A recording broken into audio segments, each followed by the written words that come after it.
Saan ka naman, B? Ngayon. Kamusta sa trabaho? Okay naman. Hmm. Wala namang problema doon. Buti Bakit? naman. Oo nga eh. Pagod lang ako kanina. Alam mo ba kung sino may problema? Mm. Yung best friend ko. Hindi Bakit? ng problema. Ano nangyari? Kawawa naman. Iniwan ng asawa. Ng babae. Parang ikaw may problema. Eh, siyempre, kung sa akin mangyari yun, Mm. bago niya ako iiwan, may mangyayari muna sa kanya. Sabi ko sa'yo. Kaya ikaw, mais ka.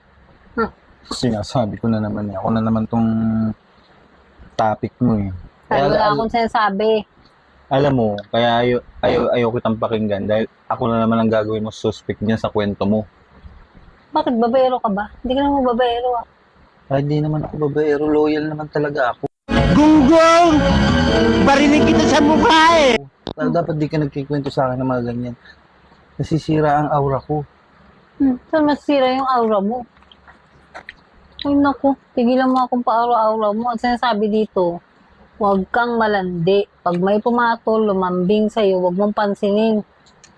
Lumayo ka. Walang naglalabing sa akin. Ando lang ako sa kasulok-sulukan ng parking. Nakasulok-sulukan. Huwag na lang makita. Kung kailangan doon ka sa puno, magtago ka sa puno, magtago ka. Ang sinasabi sa'yo. Alam mo ba kung anong ginawa sa kanya ng asawa niya? Ha? Ano? Pinutulan ng kaligayahan.